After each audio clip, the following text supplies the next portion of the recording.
सन्माननीय डीवीओ महेश कुमारजी दयानंद श्रीरामजी साहेब, आपल्या संस्थेचे प्राचार्य आदरणीय लोखंडे सर, त्याचबरोबर उपस्थित सगळा आमचा प्रिय स्टाफ आणि माझे प्रशिक्षणार्थी विद्यार्थी मित्र आणि मैत्रिणींनो, आता मगाशी सर बोलले का मी म्हणजे शिवव्याख्याता जे आहे, शिवव्याख्याता मुळामध्ये छत्रपती शिवाजी महाराज यांचं जीवनचरित्र हे ऍक्च्युली एवढं मोठं आहे ना,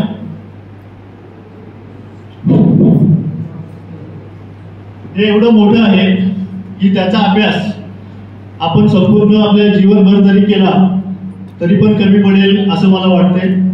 म्हणजे मी जो काही अभ्यास केलेला असेल तो 1% पण नाही. मला कालच त्यांनी सांगितलं की तुम्ही या उद्या बोलायला, मला ठीक आहे मी येतो उद्या.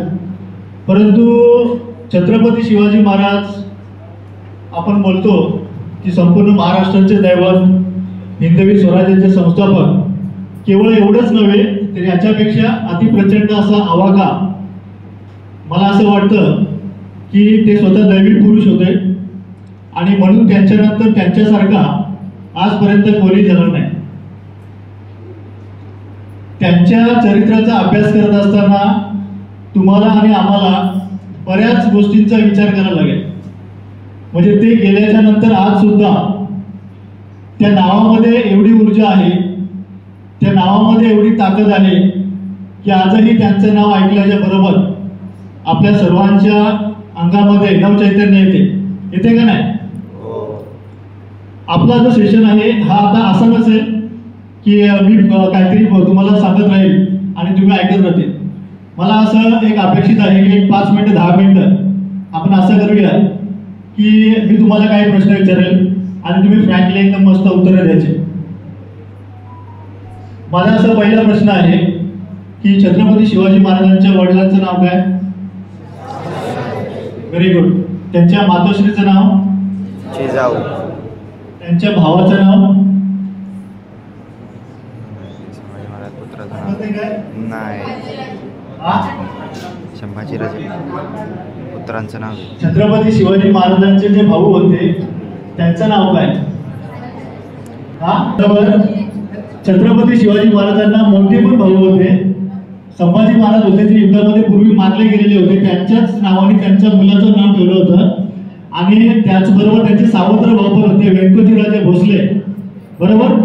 ते कर्नाटक प्रांतामध्ये होते, ज्यांचा पुढच्या काळामध्ये शिवाजी महाराजांच्या बरोबर थोडासा संघर्ष झाला होता थोड्या काळाकरता, बरोबर. बरं, छत्रपती शिवाजी महाराजांचे जे काही सरदार असतील मला तुम्ही एकेकाने फक्त नावं सांगा.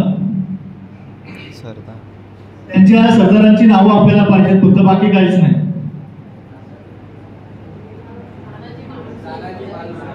तुम्हाला जेवढी माहिती असेल तेवढं सांगा ना. हा, एकदा टाळ्यांच्या गजरात जोरात. Very good. पुढे दुसरा बाजीप्रभू देशपांडे. Very good. परत टाळ्या. अजून कोण? बैरजी नाईक. वा, बरोबर. अजून हंपीराव मोहिते. शाबास. अजून येसाजी गंगा. Very good. अजून जीवा महाला. Very good. अजून म्हणजे इतिहास आहे ना हा तुमच्या आणि आमच्या मनामध्ये आजही जिवंत आहे. आता छावा नावाचा पिक्चर जो आहे तो रिलीज झालाय, बघितला का तुम्ही? बघितला ना?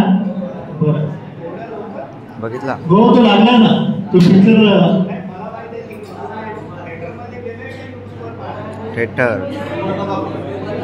थिएटरमध्ये मला तुम्हाला हे सांगायचं आहे की ज्या काळामध्ये छत्रपती शिवाजी महाराज जन्माला आले तो काळ कसा होता त्याचा थोडासा आपण अवलोकन करूया. या हिंदुस्थानचा इतिहास जर बोलायचा असेल, म्हणजे आज आपण इथे बसलोय या इतिहासामध्ये, तुम्ही आणि आम्ही जे या ठिकाणी बसलोय, तर पाठीमागेला 2000 वर्ष जर आपण गेलो तर आपल्या देशांवरती ज्यांनी परकीयांनी आक्रमण केलेली होती त्याच्यामध्ये शक लोक होती.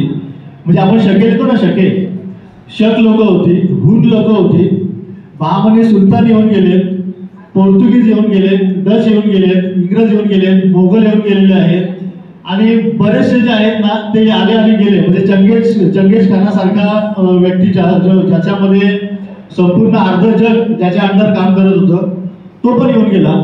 परंतु आजही तुम्ही आणि आम्ही आजही अभिमानाने जे आहे ना आपण सांगतो की आपण हिंदुस्थानचे नागरिक आहोत. या सगळ्याच्या पाठीमागे जर आपण थोडासा मागचा इतिहास जर बघितला तर तो इतका भयानक होता. छत्रपती शिवाजी महाराजांच्या काळामध्ये परिस्थिती अशी होती की गावाच्या गावं संपूर्ण बेचिराग केली जायची. ज्या स्त्रिया होत्या त्यांना पळून नेलं जायचं, पुरुष होते त्यांची कत्तल केली जायची, जे वयोवृद्ध होते त्यांची कत्तल केली जायची. आणि अशा काळामध्ये त्या काळामध्ये संपूर्ण संघर्ष, नुसता संघर्ष, दुसरं काहीच नाही. स्थिरता नावाचा प्रकार नाही, शाळा कॉलेज आज जे दिसतात ते नाही. त्या काळामध्ये त्यांचा जन्म झाला होता. तुम्ही थोडा विचार करा की आपलं आता लेक्चर झाल्यावरती आपण लोक घरी जाणार, बरोबर आहे. तो काळ असा होता की माणसं घरी जाईपर्यंत त्यांचं घर जागेवर आहे का नाही हे पण माहीत नसतं. कारण मोगलांचा जो आक्रमणाचा जो आवेश होता, जो वेग होता तो एवढा प्रचंड होता की सर्वसामान्य जनता जी आहे त्यांचं जीवनच राहिलेलं नव्हतं. म्हणजे तो घरी गेल्यावरती त्याचं घर सापडेल का नाही हे माहित नाही, त्याची आई त्याला भेटेल का नाही माहित नाही. या परिस्थितीमध्ये त्या काळामध्ये कुठेतरी ना या सगळ्या गोष्टीला जे आहे ना पूर्णविराम देण्याची गरज होती. वेगवेगळ्या शाळा, आदिलशाही होती, कुतुबशाही होती, पूर्णपणे साम्राज्य जे आहे ते मोगलांचं साम्राज्य दिल्लीवरून जे आहे ते संपूर्ण हिंदुस्थानवरती राज्य करत होतं. त्यांचा एकच उद्देश होता की धर्मांतर करायचं आहे, फक्त धर्मांतर करायचं आहे आणि धर्मांतर करण्याकरता वाटेल ते करा. अशा काळामध्ये कुठेतरी एक आपण असं बोलूया की एका दैवी पुरुषाचा जन्म झाला शिवनेरी गडावरती. शिवनेरीला तुमच्यापैकी कोण जाऊन आलाय का? कोणी जरा हातावर करा. शिवनेरीला कोण कोण जाऊन आलाय? आज जयंतीच्या दिवशी याचा उल्लेख गरजेचा आहे. फार सुंदर असा गड आहे. माझ्या सुदैवाने मी तर 4-5 वेळा जाऊन आलो तिकडे. आपण नुसता गड चढला ना तरी पण आपल्याला लक्षात येते की हे लोक कशा पद्धतीने राहत असतील. आपण गड किल्ले जे आहेत, जेव्हा आपण काही गड किल्ले चढायला जातो तेव्हा आपल्याला लक्षात येते की अत्यंत दुर्गम अशा परिस्थितीमध्ये हे लोक होती. आणि ह्या परिस्थितीमध्ये त्या काळामध्ये त्यांनी आपल्या महाराष्ट्राचं नाव संपूर्ण देशात नाही, त्या संपूर्ण अगदी इराण पर्यंत सुद्धा त्यावेळेस आपला नाव म्हणजे छत्रपती शिवाजी महाराजांचा दबदबा प्रस्थापित केलेला होता. मग याच्या पाठीमागे कसं काय केलं आजही समजत नाही की आजही वेगवेगळ्या राज्यामध्ये वेगवेगळे आपल्याकडे मुख्यमंत्री आहेत. परंतु एक असा त्या काळामध्ये असणारा राजा की ज्यावेळेस आपल्याकडे साधनं नव्हती, त्यावेळेस ट्रेन नव्हत्या, त्यावेळेस तुमचे मोबाईल नव्हते, त्यावेळेस इतर कुठले नेटवर्क नव्हतं. मग अशा काळामध्ये त्यांनी सगळं साम्राज्य निर्माण केलं. एवढं मोठं साम्राज्य निर्माण केलं. कसं केलं असेल याचा कधी तुम्ही विचार केलाय? याचा कधी अभ्यास केलाय? कुठल्या आधारावरती असेल? सगळ्यात पहिली गोष्ट, जो लीडर असतो ना लीडर, तर त्याच्याकडे ना लिडरशिपचे ना त्याच्याकडे गुण पाहिजेत. मी तुम्हाला एक असा सहज प्रश्न विचारतो की एखादा नेता तो कुठला पण असेल, तुमच्या वर्गातला असेल, आपल्या परिसरातले असतील किंवा राजकारणातले असतील, त्या नेत्यामध्ये कुठले गुण पाहिजेत? तर फक्त मला ना तुम्ही एकेकाने फक्त सांगा की नेत्यामध्ये कुठले गुण असावेत.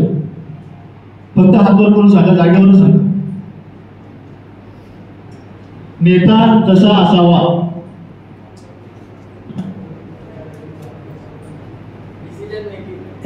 शब्बास.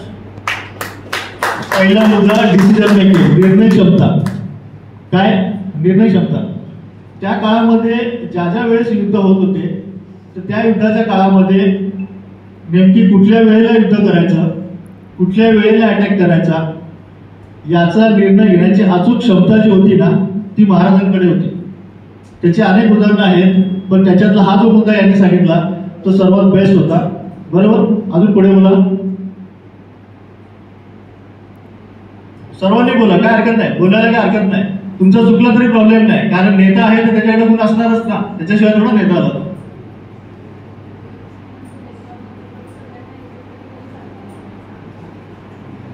मुलींना बोला. Yes, communication skill, very good. संवाद साधण्याची कला. इंग्रज आलेले होते आणि त्या काळामध्ये पण इंग्रज आलेले होते.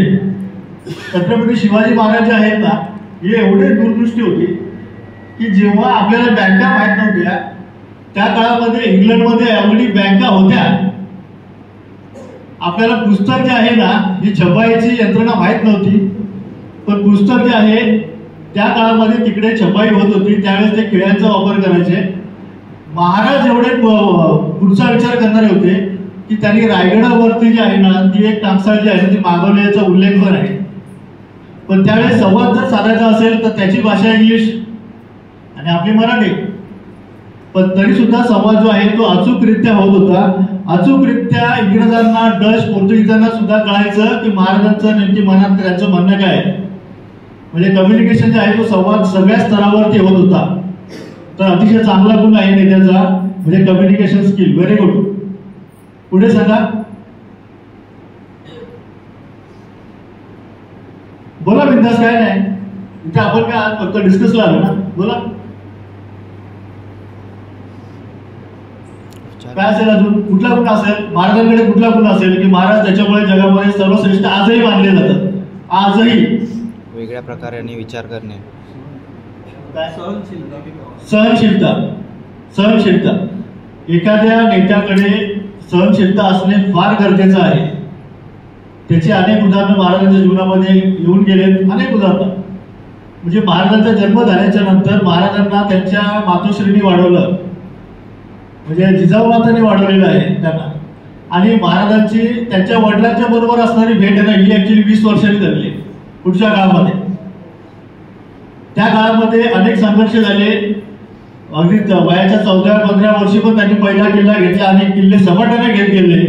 इतक्या लहान वयामध्ये एखादा व्यक्ती जो आहे तो एवढा महान पराक्रम कसा करू शकतो. अनेक कारण असतील त्यामध्ये, पण त्याच्यातलं एक कारण नक्कीच असं होतं की महाराजांकडे दूरदृष्टी होती, महाराजांकडे आकलन क्षमता होती त्या गोष्टीची.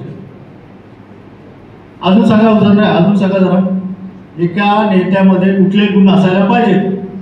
तो आपला सरपंच असेल, तो आपला आमदार असेल किंवा कोणी पण असेल, तुमचा मॉनिटर असेल वर्गामध्ये.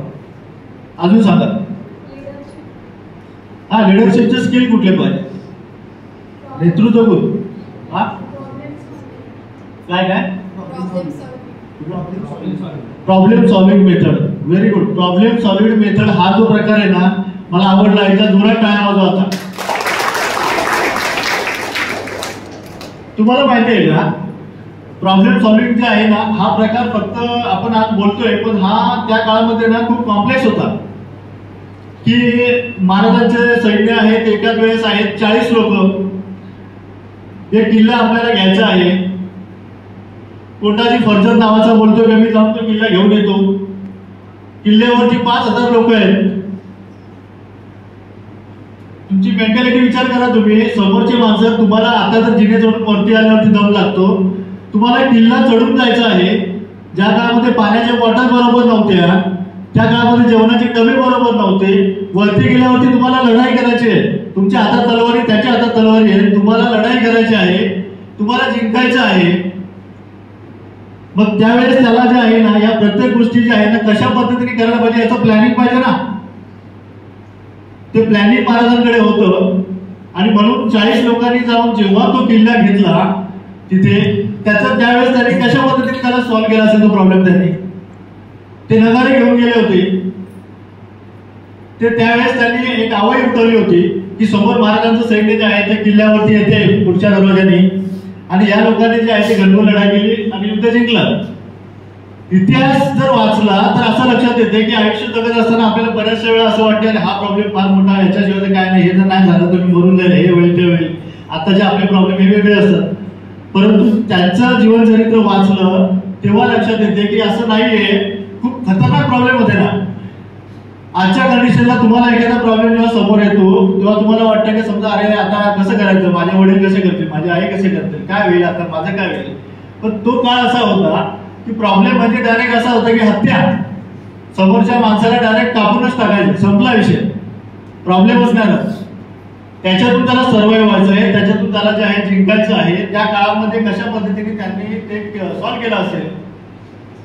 पन्हाळगडावरून जेव्हा महाराज गेले, पन्हाळगडाला जेव्हा वेढा दिला होता, तर पन्हाळगडावरून ना एखाद्या पक्षाला पण जाऊ देत नव्हते.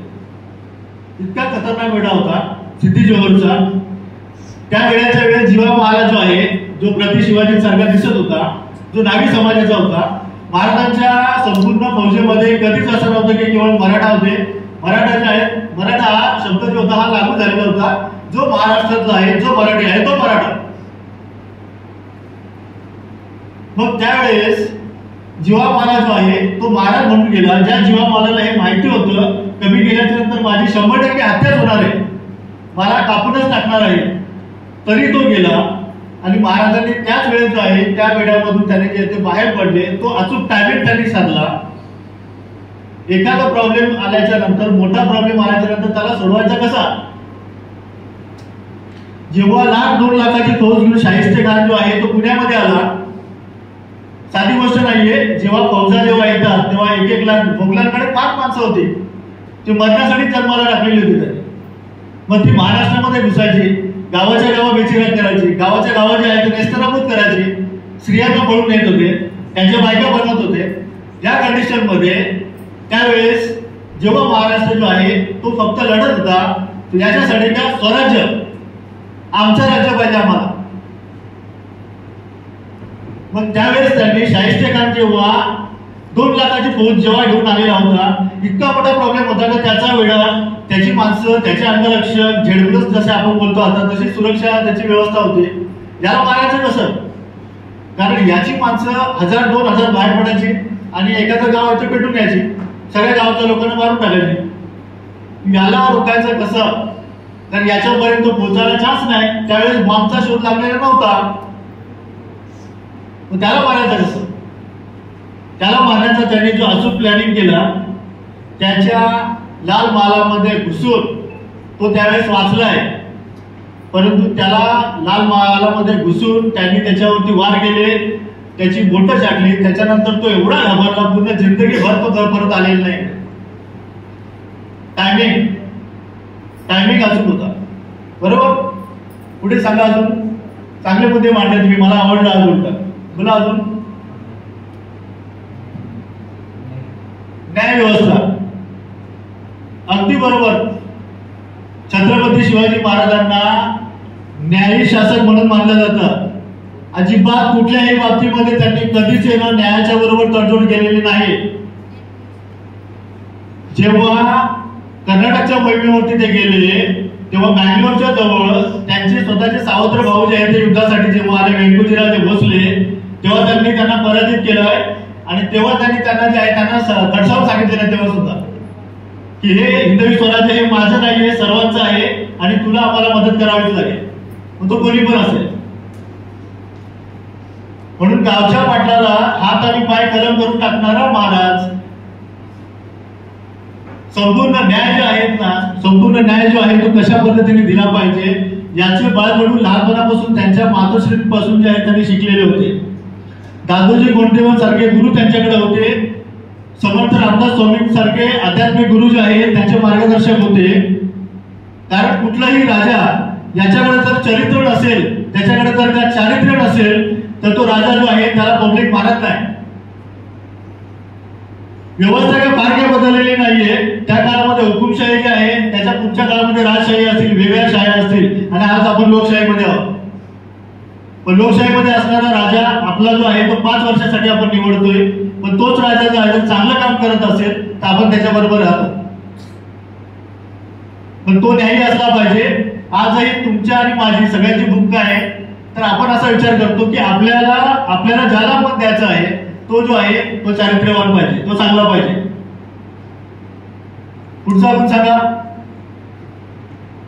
अजून. बोला. तुम्ही एकदम चांगले मुद्दे मांडले. माझी अपेक्षा अशी की तुम्ही बोलायला पाहिजे. कारण जो बोलतो तो व्यक्त झाल्याच्या नंतर समजतो की त्याचा स्वभाव कसा आहे. बोला. कोण सांगेल.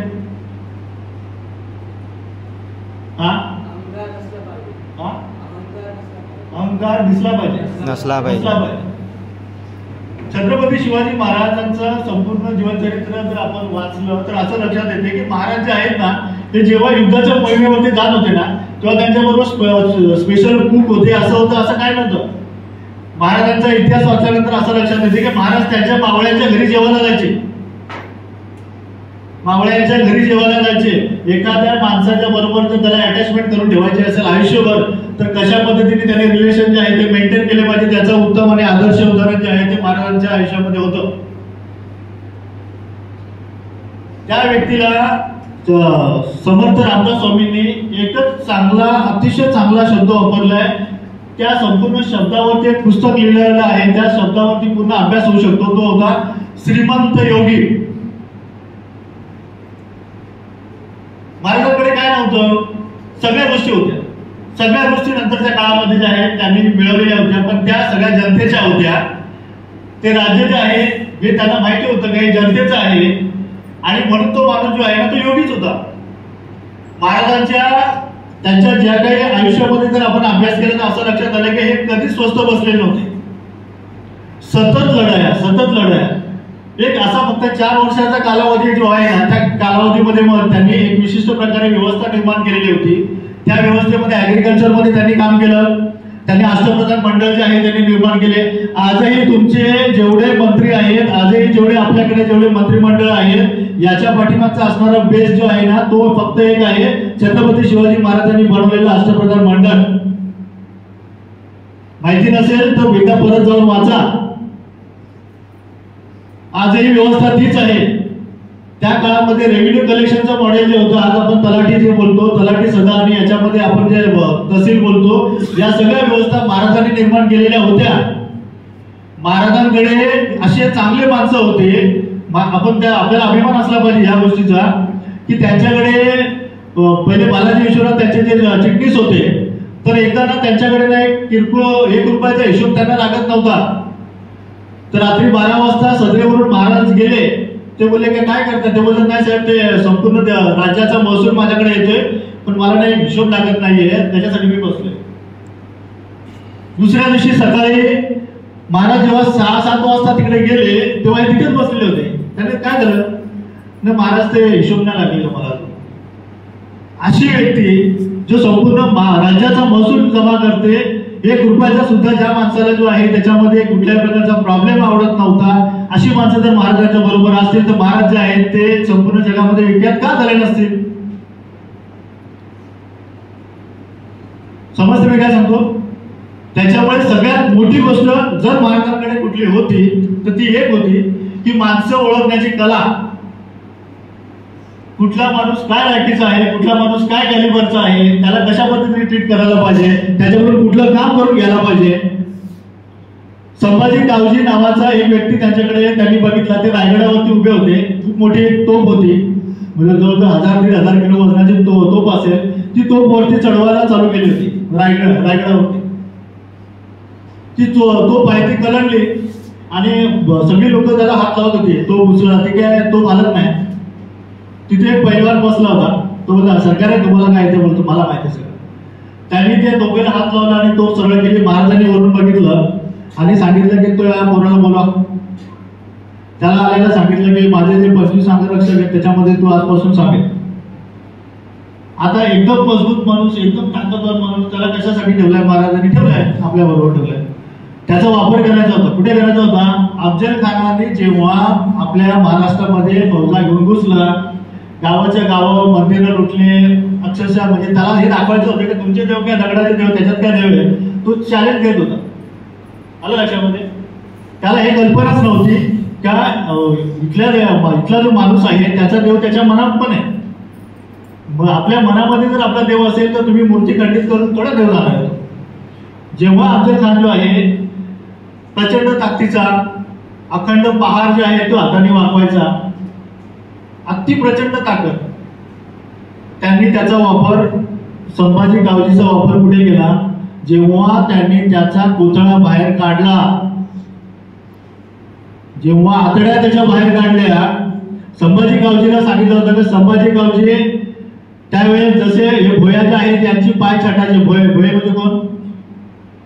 पालखी असते ना, तर तो ज्या पालखीमधून त्याला घेऊन आणलेला होता, ज्या पालखीमधून त्याला घेऊन जायचे होते, ते घेऊन जाणारी माणसं. तुझं काम एकच आहे की ताबडतोब जो आहे, जसा मी काय अटॅक करेल, तुझं काम असं आहे की अफजल खान जो आहे त्याला संपून टाकायचं ताबडतोब. त्याचं मुंडकं जे आहे ते जागेवरती उडवलेलं आहे. त्याचं मुंडकं घेऊन संभाजीरावची धावत सुटला होता. नंतर वयाच्या पाय छाटून टाकले होते त्याने, सगळे पायाचे तुकडे करून टाकले होते त्याचे.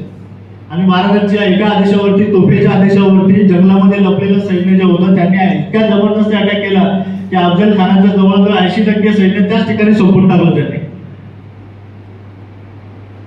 पण त्या माणसाचा वापर कुठे गेला? त्यांना माहिती होतं की एवढा प्रचंड ताकदीचा माणूस, त्याच्यासमोर ताकदीचा माणूसच ठेवा लागेल. जीवा महाला हा दागपट्टा फिरवण्यामध्ये एकदम शातीर होता, जबरदस्त होता. सय्यद बंडा हा अफजल खानाच्या शामियानामध्ये होता. सय्यद बंडा हा अतिशय खतरनाक दागपट्टा जो आहे तो चालवणार होता. तुम्ही दागपट्टा बघितला का नाही मला माहित नाही, पण मी दागपट्टा बघितला, पण मी चालवून पण बघितलाय. कारण अजून तुम्हाला माहित नसेल पण ग्रामीण भागामध्ये तुम्ही गेले तर जी जुनी माणसं आहेत ना त्यांच्याकडे जुनी हत्यारं आहेत. एकदम म्हणजे आपण असं पत्रा असतो, एकदम त्याला दोन्ही बाजूला धार असते, तुम्हाला पकडताना असं पकडायचा असतो आणि तो पूर्ण ज्याला आपण लावलं जे पाता असते ना तसं असते. ते फिरवताना सुद्धा तुम्हाला एक घाल असा ठेवावा लागतो आणि तुम्हाला असं फिरवावं लागेल. त्याच्या रेडियस मध्ये जर कोणी आला ना तर तो 100% कापला जातो. इतका खतरनाक वेपन आहे ते. त्या वेपनचा वापर जो आहे तो त्या ठिकाणी त्यांनी कसा केला? जीवा महाराला त्यांनी कुठे शोधला होता? एका लग्नाच्या वरातीमध्ये. आता तुमच्यासाठी वराती हा विषय सांगतो. आता वराती वगैरे कमी झाल्या, पण अजूनही महाराष्ट्राच्या ग्रामीण भागामध्ये रात्री लग्न झाल्याच्या नंतर वराती आहेत. फार मजा आली वरातीला. आपल्याकडे तेलाला परत जाम दारू पिऊन असतात ना हळदीच्या दिवशी, वराती लग्नाच्या नंतर असते. पण वरातीमध्ये तो जो होता ना त्यांनी काय केलं होतं, एक नारळ ठेवला होता आणि त्यांनी एवढा दानपट्टा जबरदस्त फिरवला की तो नारळ जो आहे तो कट झाला पण दिसला नाही. आणि नंतर बघितलं की नारळाचे 2 तुकडे झाले होते. महाराजांनी सांगितलं हा मला पाहिजे. त्याला सांगितलं मी सांगितलं तसं काम कर. त्याला घेतला.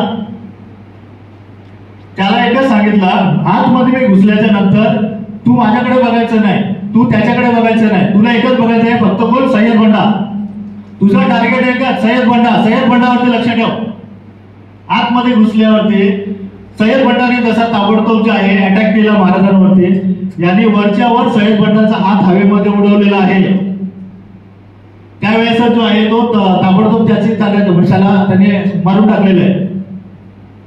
वापर कुठे गेला? कुठल्या माणसाला कुठल्या ठिकाणी वापरायला पाहिजे याचं अतिप्रचंड ज्ञान महाराजांकडे होतं आणि त्याच्यामुळेच महाराज जे होते हे आदर्श आहे. ठीक आहे. बरं, आता याच्या व्यतिरिक्त अजून सांगा जरा. आज काय माझं भाषण नाहीये, आज मी फक्त तुमच्याशी डिस्कस करतो. पण मला सांगा की अजून कुठले गुण असायला पाहिजेत आपल्याकडे, आपल्या नेत्यांकडे? दूरदृष्टी फार मस्त मुद्दा. एकदा जोरात टाळ्या दिल्या जातात. तुम्हाला दूरदृष्टी म्हणजे काय सांगतो मी, मस्त उदाहरण एकदम. महाराजांचा राज्याभिषेक कुठे झाला सांगा? जोरात बोला ना, जोरात. रायगडावरती झाला. रायगड हा इतका कठीण गड आहे. त्या काळामध्ये काय आपल्यासारखे रस्ते होते का? नॅशनल हायवे लावलेले, हायवे काय नव्हते, रस्ते नव्हते, काय नव्हते. रायगडावरती जेव्हा राज्याभिषेक झाला तेव्हा माणसाला चालता येत नाही, माणूस जाऊ शकत नाही त्या गडावरती.